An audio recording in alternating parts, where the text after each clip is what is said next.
tujuan buat kenduri kahwin untuk habang dekat orang yang dekat dengan kita, sekeliling kita, bahawa anak kami menikah dengan anak kawan tu, supaya tidak timbul fitnah, tak timbul tuduh menuduh dan sebagainya.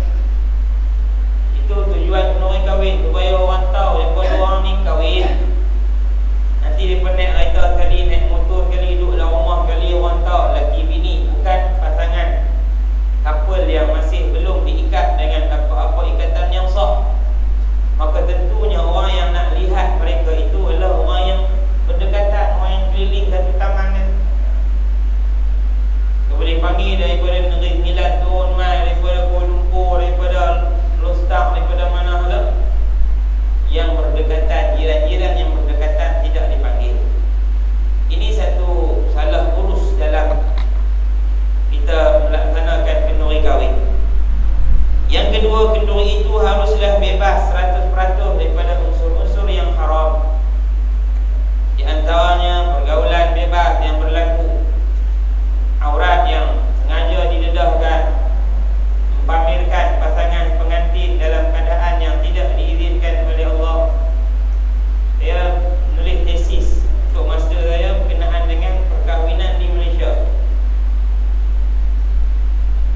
Buat kajian tentang bagaimana hampir 80% daripada urusan perkahwinan di negara kita dicemari dengan unsur-unsur bid'ah dan haram. Bermula dengan pinang lagi, bermula dengan meminang, hinggalah akad nikah, hinggalah kenduri kahwin, hinggalah selepas kenduri. 80% berlaku dalam keadaan tidak menepati sunnah dan juga syarak. Yang nak betul sikit je tentang akad nikah tu je, tang tu cukup jaga. Ditanya tu imam, dia buh, tak tahu lah, kopiah dia paling elok, baju dia paling elok. Waktu tu lah yang tak nak menayang, dia nak menayang, sebab dia nak akad nikah. Waktu tu lah dia nak prepare istighfar dia bagi elok, dia nak prepare selawat dia, sebab tu imam nak tanya. Bagi dia nak abang sikit syarat-syarat apa ataupun rukun-rukun sah solat. Bolehlah sebut sikit Nabi ada berapa orang dan sebagainya. Waktu tu dia jaga dulu. Tak lagi bila cekak tangan tu imam tu, punya lancang dia sebut, no, 2 bulannya 2 bulan. Tak pergi dengar kat kawan ni, pergi dengar kat kawan ni, buat pula orang kata apa, rehearsal dengan tu imam. 2-3 hari belum tu pergi rumah tu imam, jom kita buat Ustaz, apa, latihan akad nikah. Ya tu imam, tang tu jangan pulun. Sebelum tu nak minang dah, serabut macam-macam dah. Lepas pada tu, lepas pada minang lagu macam lelaki bini dah, usung merata, pergi beli kasut sekali, nak pergi buat gambar apa, gambar nak pergi rumah tu, tempel pergi sekali dah. Tak nikah lagi pun. Ini benda-benda bid'ah dan juga haram yang berlaku hampir 80% dalam upacara pernikahan dalam negara kita. Bukan semualah, namun peratus dia besar. Pemahaman masyarakat terhadap tuntutan perkahwinan itu amat-amat cetek. Tidak pernah belajar, tidak pernah didedahkan di sekolah. Kira kalau tanya budak-budak sekolah menengah, pernah tak dia mengaji bab nikah di sekolah? Perasan tak ada. Bab nikah tidak diajar di sekolah. Kalau di sekolah pondok, sekolah agama, tingkatan 3 dah ajar bab nikah awak. Adakah ia tak sesuai? Sangat sesuai. Hari ni umur 12 tahun belum zina lah. Dekat umur 15 tahun tak layak untuk belajar kita bernikah. Dia kena belajar wajib. Kalau tak belajar tu jadi selaru habis. Macam mana dia tak faham tentang hukum nak meminang dan sebagainya. Jadi apabila kenduri kahwin itu ada unsur-unsur yang haram, TV tengok, Allah pelami cantik. Di antara yang saya bahas khusus berkenaan dengan pelamin. Asal usul dia dari mana? Kenapa orang Melayu terikat sangat dengan benda tu? Kenapa sampai rumah kenduri ni kira-kira tak berseri kalau tak ada pelamin? Dia tak gamak tak di luar, dia buat juga dalam rumah. Terpaksa juga habiskan ratusan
jenis kerusi untuk bersanding. Hak L shape ada, hak bulat ada, hak satu-satu ada, hak dua kali ada, hak tiga boleh duduk, mak mentua kiri kanan pun ada, macam-macam. Tu bahan-bahan renjih tu. Satu dulang punya nak kena pergi beli. Tak ada pasal apa nak pergi tabung beras atas kawan tu, nak pergi renjih apa ayam mawar ke apa. Ada pasal apa? Tak ada pasal. Pembaziran, pamerkan perkara yang haram diperlihatkan, maka ini di antara benda-benda yang menggugurkan kewajipan seseorang untuk hadir ke rumah kenduri itu.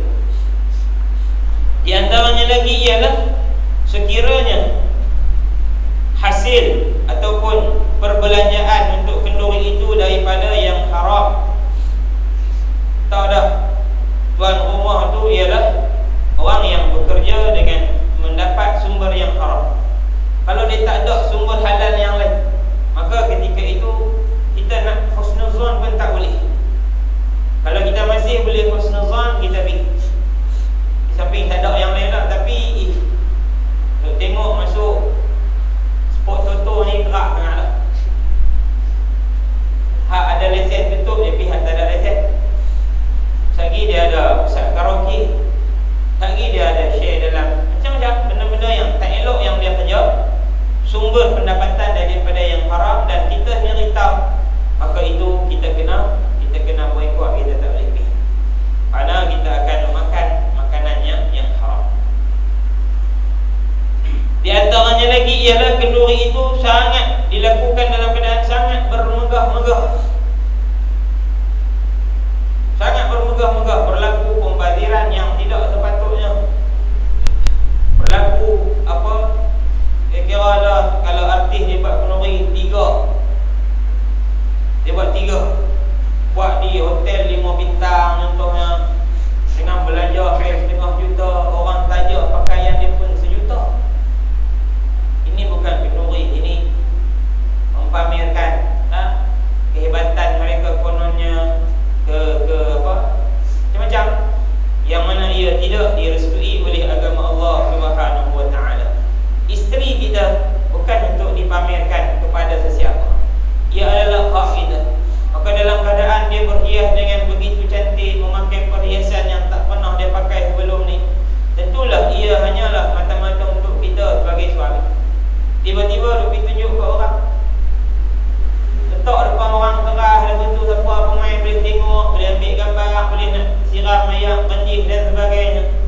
Kita kat gambar mak naik dalam Facebook dia, dalam ini menjual harga diri isteri kita. Islam tidak menyuruh kita buat macam tu. Islam suruh kita letak dalam rumah isteri kita. Dan Islam menyuruh supaya kita menghormati wanita, bukan dengan mempamerkan keindahan dan kecantikan mereka, tetapi menjaga mereka daripada pandangan mata manusia yang liar dan jahat. Baik. Hadis yang ke 320, kata Nabi SAW, syarrul kasbi mahrul baghi wa thamanul kalbi wa kasbul hajjab. Seburuk-buruk mata pencarian, yakni seburuk-buruk hasil pekerjaan ialah pertama, hasil daripada pelacuran. Maknanya hasil daripada penzinaan. Pada zaman jahiliyah, masyarakat jahiliyah sangat merestui akan kerja-kerja melakuh. Kira wanita dijadikan sebagai bahan untuk memuaskan nafsu mereka. Di samping mereka dalam keadaan bila mendapat anak perempuan mereka benci, tapi mereka sangat berhajat kepada wanita untuk mereka selesaikan nafsu mereka. Dan mereka menjadikan sebahagian di kalangan masyarakat Quraisy yang kaya bekerja sebagai bapa ayah, membeli hamba-hamba yang ditawan, yang dijual di pasar, dijadikan sebagai pelacur, dan mereka mengambil keuntungan di sebalik bidang pelacuran tersebut. Kira ia adalah satu perniagaan yang dah lama dah berlaku, kurang lama dah berlaku, dan diteruskan hingga hari ini dengan cara yang lebih moden, lebih canggih. Tarikan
sejelek-jelek hasil rezeki yang dapat ialah melalui pelacuran.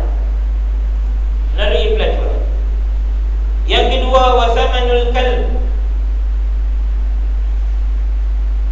harga menjual anjing. Anjing dah kita sebut, hadis ni juga dah pernah kita baca sebelum ni. Anjing adalah sejenis binatang yang Allah uji kita dengan dia. Mana ia merupakan binatang yang setia, cerdik, comel, binatang yang jinak, binatang yang boleh diharap. Tapi Allah uji kita, kita tak boleh bela dia ikut suka. Dan dia juga di antara najis mughalladhah, najis yang berat, yang kalau kita pegang dia, tersentuh salah satu daripada anggota dia atau hasil yang keluar daripada dia, kita kena sama 7 kali dengan salah satunya dengan air yang bercampur dengan tanah. Baik. Membelanya dalam keadaan seronok-seronok adalah haram, bahkan terlaknat. Para malaikat tak masuk rumah. Tapi dengan tujuan untuk menjaga sekitar kebun kita, menjaga kawasan rumah kita sebagai hirasah, dibenarkan. Atau dengan tujuan untuk berburu, beli anjing yang cekak berburu, maka itu juga dibenarkan. Baik. Dan orang yang menjual anjing yang bukan dengan tujuan tadi, kalau dia makan duit, dia jual anjing, duit itu adalah haram. Dia buka kedai binatang jinak, pet animal. Banyak kedai jalan, buka kedai-kedai jual binatang. Dia jual kucing, dia jual burung, dia jual ayam, dia jual sekali anjing. Kalau dia Islam, maka dengan menjual anjing itu, yang kebanyakannya adalah dengan tujuan untuk seronok-seronok bela, maka ia adalah haram, walau dibeli oleh bukan Islam, kerana menjualnya adalah tidak dibenarkan. Maka dikiaskan daripada ini segala jenis binatang yang najis, yang menjualnya tidak ada apa-apa manfaat. Jual babi, sama macam jual buka ladang lembu ni, kira-kira tak kena untuk sakit kuku dan mulut lah macam lah, tukar belah babi yang senang. Babi dengan kuman ni depa geng. Payah nak dengar babi ni diserang penyakit teruk sangat tak? Boleh tak? Saya bukan makan, saya jual, saya belah, saya jual dekat orang bukan Islam yang makan. Tak boleh. Tahan jerak belakang rumah, tahan pelanduk, dapat babi. Lepas saja pun babi juga. Babi kampung pula, macam yang kampung lagi mai. Itulah faham. Ingat. Bewok ke apa-apa yang tak boleh dimakan, yang haram, ulang tawa dan sebagainya, nak pergi jual dengan tujuan supaya dimakan oleh bukan Islam, hukumnya sama seperti thamanul kalb, mendapat bayaran harga menjual anjing. Yang ketiga, wa kasbul hajjal, kerja mengambil upah daripada berbekam. Yang ini kita dah sebut, hadis ini masuk dengan keizinan daripada Nabi SAW.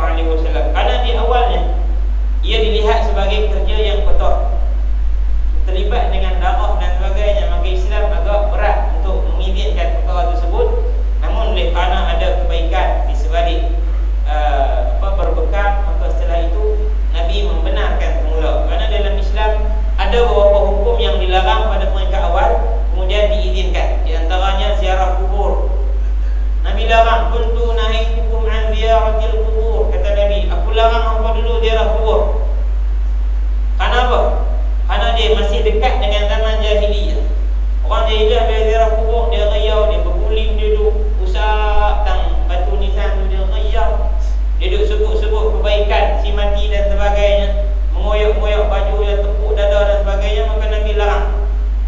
Ala fazuruha, sekarang dah iman dah kuat dah, akidah pun kemas, syariat pun dah mengaji dah. Sekarang maka ziarahlah kubur. Bahkan Nabi suruh lagi ziarah kubur banyak-banyak, kerana ia boleh mengingatkan kepada kematian. Sama juga dalam bab berbekam, kerana ia merupakan muamalah dengan benda yang najis, darah. Tepuk tang kepala, keluar darah, tengah belakang darah, benda najis. Namun setelah itu dibenarkan oleh Nabi SAW. Bahkan Nabi sendiri berbekam. Nabi menganjurkan untuk berbekam, dan berbekam adalah salah satu daripada sunnah dalam menjaga kesihatan. Hadis yang ke-321, as-sabru 'inda as-sadmatil ula. Sabar itu dikira pada kali pertama kita berhadapan dengan musibah. Kena-kena tu, macam mana kita? Orang hentam belakang kita, berdebang. Turun pada kereta tu, nak maki kawan yang hentam ke? Nak relax dulu. Jangan abang. Atau orang buta ke? Tengok macam tu. Lepas tu, bini dia keluar, kata abang, abang. Jom abang, abang. Itu bukan sabar. As-sabru 'inda as-sadmatil ula. Sabar ialah pada kali pertama kena musibah. Kalau waktu awal tu mengeluh macam-macam, lepas pada tu barulah tak apalah, nampak macam mana. Abang sabar bila. Setelah itu bukan sabar lagi, tak dapat dah pahala sabar. Satu hari Nabi lalu di satu perkuburan, seorang ibu sedang menangisi anaknya yang baru meninggal dunia. Nabi pun beritahu kepada dia, makcik, tak elok menangis. Sabarlah, tak elok menangis. Riau buat. Dalam keadaan makcik ni duk riau, dia kata, kamu apa tahu? Kamu tak tahu yang menimpa ni aku, yang sedih ni aku, yang hilang ni anak aku. Apa dia berpaling melihat siapa yang menegur dia. Tak apa, Nabi pun dah. Puan ni tak melayan, Nabi berjalan. Sahabat pun pergi tegur, makcik tahu tak siapa yang tegur tadi? Dia kata, siapa? Itulah Rasulullah. Dia terus bingkat, bangun, kejar Nabi. Jumpa dengan Nabi, dia kata, saya minta maaf, saya tak tahu itu adalah kamu ya Rasulullah. Baik, sekarang saya akan bersabar atas kehilangan anak. Kata Nabi, as-sabru 'inda as-sadmatil ula. Sabar ialah pada kali pertama Allah uji kamu dengan musibah. Kali pertama kita ditimpa penyakit, kali pertama ditimpa musibah, kali pertama kita kehilangan orang yang tersayang, barang dan sebagainya. Ketika itu kita mengucapkan inna lillahi wa inna ilaihi raji'un. Alladzina idza asabatuhum musibatun qalu inna lillahi wa inna ilaihi raji'un. Orang yang apabila menimpa mereka musibah, terus mereka berkata, kami milik Allah dan kepadanya kami kembali. Bukan dibaca ketika orang mati je dah, apa-apa musibah, sehingga satu hari rumah Nabi terpadam lilin. Terus Nabi kata inna lillahi wa inna ilaihi raji'un. Aisyah bertanya, takkan terpadam lilin pun nak baca yang tu? Kata Nabi, bukankah ia musibah? Rumah kita gelap dah ni. Itu kalau blackout, ni blackout. Kena kata apa? Inna lillahi wa inna ilaihi raji'un. Apa, anak terjatuh, jatuh berkat, baca inna lillahi wa inna ilaihi raji'un. Sekecil-kecil musibah yang menimpa kita, kita baca inna lillahi wa inna ilaihi raji'un. Menjadikan kita orang yang bersabar ketika di awal-awal musibah yang Allah uji kita. Hadis yang ke-322, kata Nabi SAW, sallis salata di waqtiha. Salatlah salat-salat yang difardukan oleh Allah pada waktunya. Kita di bulan Rajab, yang mana bulan Rajab masyhur dengan peristiwa Isra dan Mi'raj. Walau sebagian ulama menyatakan ia tidak berlaku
kata apa? Terus Nabi turun. Kerana jumpa Allah sehari malam 50 kali. Siapa tak mau? Nabi sangat menginginkan benda tu. Bila turun mai sampai dekat Nabi Musa tanya, apa Tuhan kamu bagi? Nabi kata solat. Berapa? 50 marrah, 50 kali.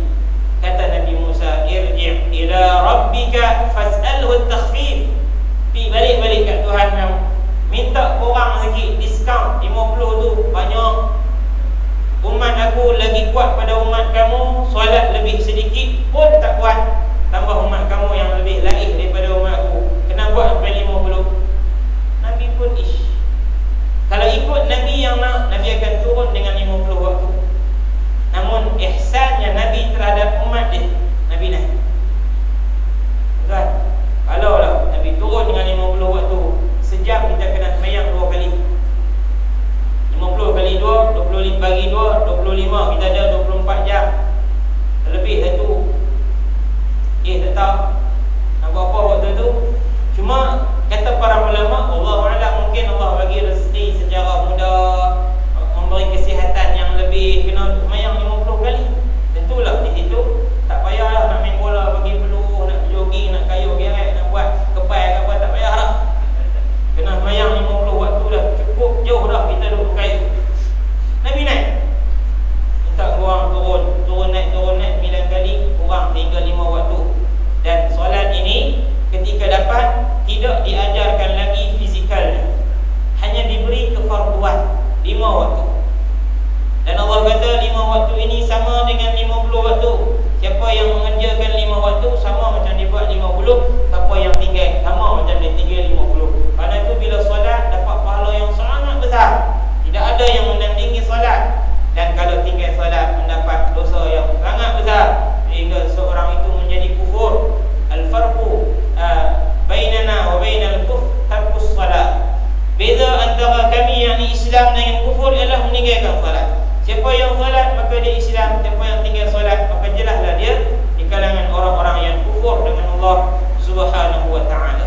Bila turun daripada Isra' dan Mi'raj tadi, masih belum dituntut untuk melaksanakan kewajipan solat.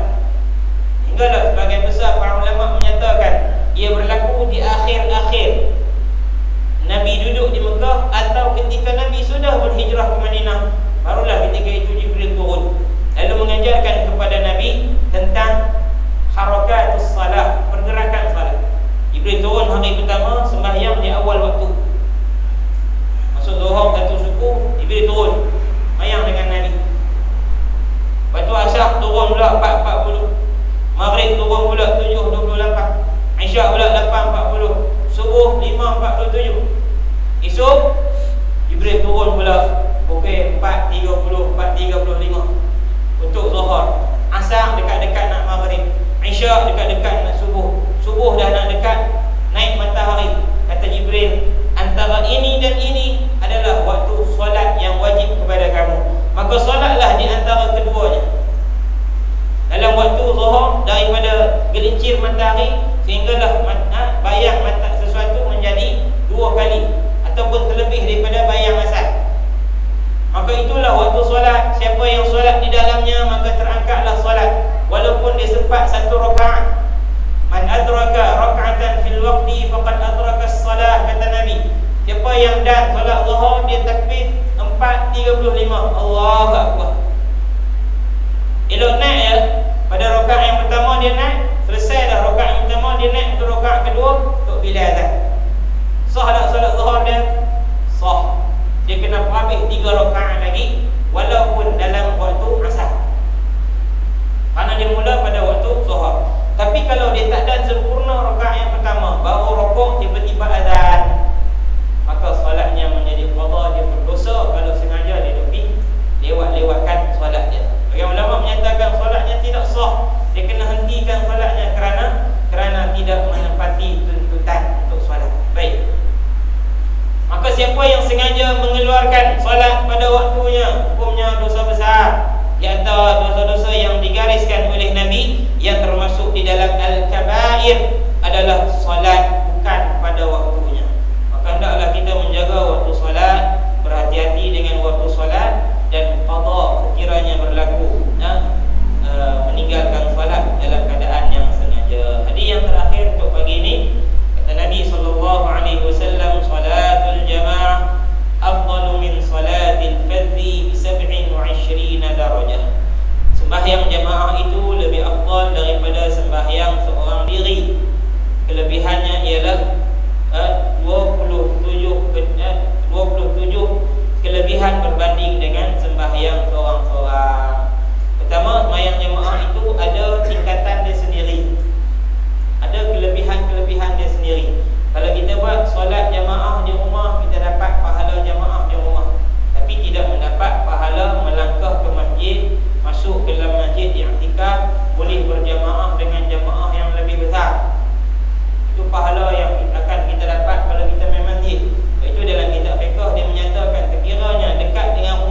menyebabkan jamaah yang ada satu lagi tak mati. Menyebabkan yang tu mati tak boleh. Itu apakah semua pi tumpuh satu tempat jamaah lagi, sampai tak ada orang nak semayang jamaah, maka orang yang dekat dengan dia kena semayang di situ. Tapi kalau tinggal ada juga orang nak buat, tak apa, pergi ke tempat yang lebih ramai. Kerana semakin banyaknya ramai ahli jamaah, makin ramai pahala dan juga fadilatnya. Jadi ala kulli hal, sekurang-kurang kalau kita tak sempat ke masjid, ke surau untuk tunai solat jamaah, fardu secara jamaah, maka solatlah di rumah kita secara berjamaah, walaupun dengan anak kita. Kerana Nabi pernah berjamaah dengan budak-budak. Nabi pernah berjamaah dengan Abdullah bin Abbas. Isteri Nabi Aisyah pernah berjamaah dengan Abdullah bin Umar, anak-anak dia, anak kepada kakak dia Asma binti Abi Bakar. Maka anak kita umur 8 tahun 9 tahun, ajak dia main mayang abah kali. Tapi kena ajaklah anak tu mayang bagi betul. Jangan kita takbir hidup main kereta kontrol lagi, kita rokok, dia rokok orang kita pula, tu tak jadi jamaah. Kena ajak dia bagi elok. Umur 7 tahun dah kena ajak dah solat yang sempurna bagaimana. Walaupun adanya, yakni cara dia menunaikan solat itu tak 100% seperti yang dituntut, namun itu adalah pendedahan kepada dia untuk dia faham akan hakikat solat. Wallahu a'lam. Bayangkan kalau sehari 27 kali kita dapat 27 pahala yang kita dapat kali dengan 5, banyak. Banyak pada apa? 27 kali 5 apa? 100, 5 kali 7, 7 kali 5 apa? 135. Masya Allah. Berbanding dengan kita semayang orang seorang dapat 5. Dapat 5 je. Nak yang mana? Nak rotih dia RM5 ke nak RM5? Orang tak nampak benda tu. Kerana itulah orang tidak hadir. Tapi kalau nampaklah semayang, takbir dia terabung dia. Takbir dia terabung dia. Dia tak keluar badan, dia tunggu sampai asar pula, tunggu sampai maghrib pula untuk mendapat hakuan yang segera. Wallahu a'lam. Sallallahu ala sayyidina Muhammad wa ala alihi wa sahbihi wa sallam. Walhamdulillahi rabbil alamin. Salam. Ya, boleh.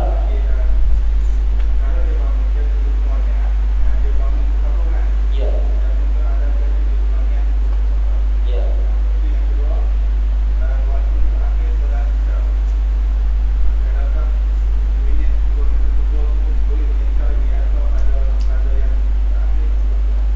Baik. Pertama, niat puasa dia sunat ataupun wajib lah.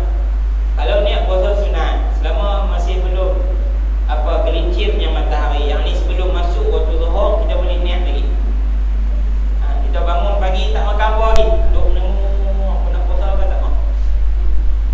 Ni puasa Rejab lah. Rejab dah berapa dah 15, 16 dah hari ni nak puasa ke tak mau. Dia fikir sampai pukul 12. Bini dia pun tak masak apa, dia pun tak keluar cari apa. Baik, aku puasa. Sah tak? Sah. Dia sampai orang azan, dia baru nak niat, tak sah. Tapi kalau puasa wajib, qada, nazar, puasa Ramadan, maka itu tabyitun niyah wajib. Niat ketika di malam hari, bermula dengan masuk waktu maghrib sampai nak azan subuh, sampai orang azan subuh, itu waktu niat. Kalau dia tak niat, maka tak sah puasa dia dan dia kena qada. Dia kena. Baik, niat bangun sahur. Sebagian ulama kata, saya bahas dengan orang syekh tu, seorang doktor di sana ketika mengaji dalam bab saum, dia kata, kenapa kau bangun sahur untuk puasa? Padahal kan niat, dia kata. Kalau begitu, itu adalah niat. Namun kita kena lebih berhati-hati. Niat ni, ibadah ni kena yakin. Kalau ibadah ni ragu-ragu, niat pada ragu-ragu tak boleh. Dalam ibadah kena yakin atau paling kurang dhan, iaitu 80% kuat, atau yakin 100%. Tapi kalau syak, ragu-ragu, 50-50, tidak terangkat. Takbir Allahu Akbar,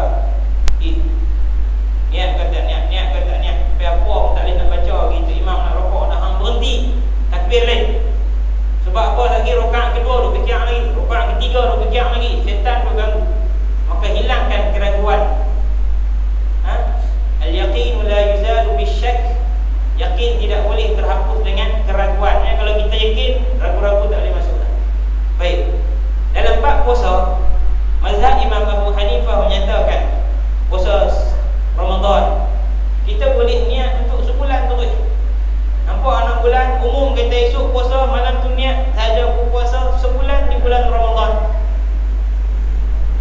Kita boleh ambil tak pandangan tu, boleh ambil dengan dalil yang kita tahu, iaitulah puasa adalah ibadatun wahidah, ibadah yang sama. Maka ibadah yang sama tak perlu kepada ta'addudin niyah, tak perlu pada niat yang banyak kali, berbilang-bilang niat. Hari pertama tu nawaitu sauma syahri Ramadan, saja aku berpuasa sebulan bulan Ramadan.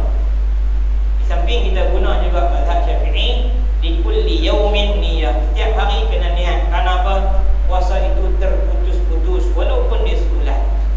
Seperti sembahyang tarawih, boleh tak niat dari awal? Takbir yang pertama tu saja aku sembahyang tarawih 20 rakaat terus, tak boleh. Kena 2 rakaat tu. Maka dua-dua ada hujah dia yang kuat. Untuk kita merasa tenang, kita ambil dua-dua pandangan, kerana itu adalah rahmat bagi kita sebagai umat. Allahu a'lam. Yang kedua boleh tadi, waktu Isyak. Waktu Isyak ni dia bukan habis dengan waktu imsak. Imsak ni bukan waktu yang haram kita makan, tidak. Cuma dia waktu berhati-hati. Ketika imsak tidak ada, Nabi kata, makanlah kamu sebelum kamu mendengar suara Abdullah bin Ummi Maktum. Bilal azan yang pertama, Abdullah bin Ummi Maktum azan yang kedua. Maka jangan kamu merasa bimbang apabila mendengar suara Abdullah bin Ummi Maktum, teruslah makan. Karena Abdullah bin Ummi Maktum dia azan subuh yang pertama. Maka apabila Bilal azan, maka hendaklah kamu berhenti. Maknanya azan baru berhenti. Dulu kita baca di Desa Bidara, Kitab Usul, hingga seorang sahabat, dia pandangan dia kata sehingga Bilal tu azan habis baru berhenti makan. Maknanya ketika azan tu masih ada lagi waktu, sehinggalah la ilaha illallah, kabih mulut kamu bimen. Itu pandangan namun dhaif. Maknanya boleh makan sehinggalah habis terus waktu pagi. Cuma kalau kita boleh perhati waktu mana habis, tak apa. Tapi kalau kita pun tak tahu waktu macam mana habis, maka berhenti awal itu lebih elok. Sama juga dengan sembahyang Isyak, sembahyang awal sikit daripada masuknya waktu subuh itu adalah satu benda yang menenangkan kita. Daripada kita sembahyang ragu-ragu, masuk lagi tahu subuh, masuk lagi tahu, maka itu menjadikan ibadah kita dibina atas keraguan, bukan keyakinan. Allahu a'lam. Sallallahu ala sayyidina Muhammad. Ada? Baik. Ya? Pak kahwin. Ya.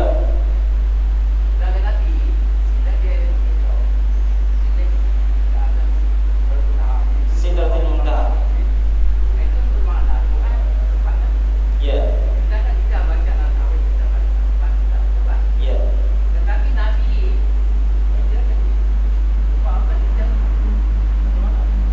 Baik. Dia ada beza tu, Haji. Soalan dia, Allah itu tidak bertempat. Laisa lahu makan, wa laisa lahu jism, wa laisa lahu zat. Allah tidak berzat, tidak berjisim, tidak tempat dan sebagainya. Kenapa tiba-tiba Nabi naik ke Sidratil Muntaha boleh bertemu?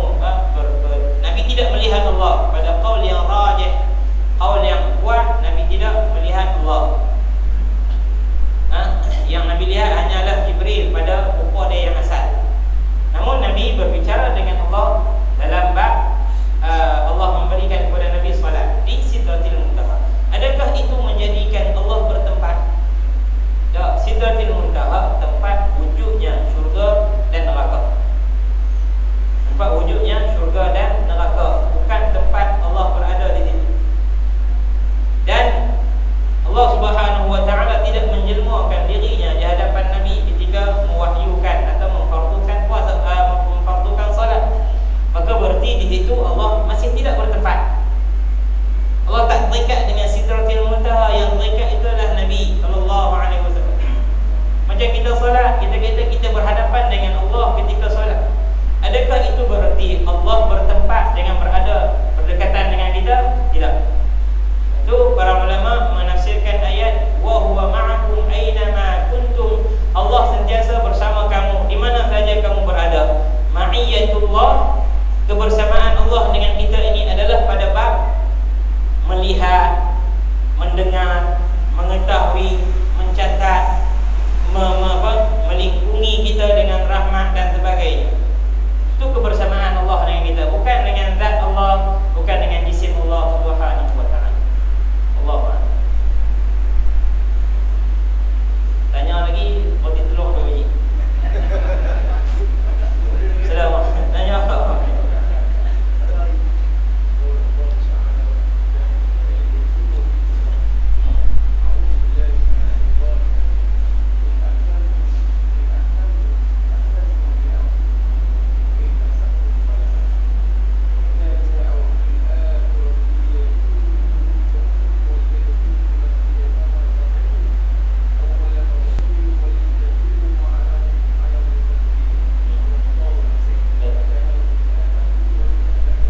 menjadi golongan yang merempat.